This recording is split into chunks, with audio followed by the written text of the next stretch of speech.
I guess here most of them get answer 27 for this problem, wrong order. Here 7 plus 2 is 9 times 3 power 2 divided by 1 plus 2 in bracket. Here 9 times, here 3 square is 9 divided by 1 plus 2 in bracket.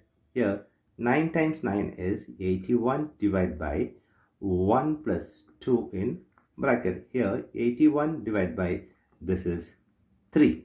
Here 81 divided by 3 is 27 is the wrong answer. As per this order of operations PEMDAS, this 27 is the wrong answer. Here we are going to introduce this PEMDAS rule from order of operation to solve this problem in correct order. Here this is a bracket higher priority, this is a exponent, M stands for multiplication, D stands for division, A stands for addition, S stands for subtraction. Here multiplication division both are equal priority. Also this addition subtraction both are equal priority. For this equal priority we are going to introduce this left to right rule in the problem. Now we are going to solve this problem in correct order by using this order of operations PEMDAS.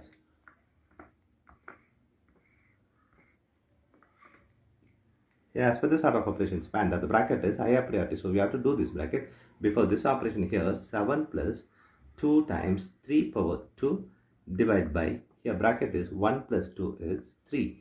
Next priority is exponent, so we have to do this exponent. Before this operation here, 7 plus 2 times 3 power 2 is 9 divided by 3. Here the next priority is multiplication and division. Here we have multiplication and division, so we have to do this division and multiplication. Before this addition, here multiplication division both are equal priority. For this equal priority we have introduced this left to right rule. Here left to right is 2 times 9, so we have to do this 2 times 9. Before this division and addition, here 7 plus 2 times 9 is 18 divided by 3. Here we have addition and division. Here division is higher priority than this addition, so we have to do this division. Before this addition, here 7 plus, here this is 18 divided by 3 is 6. Here 7 plus 6 is 13 is the correct answer.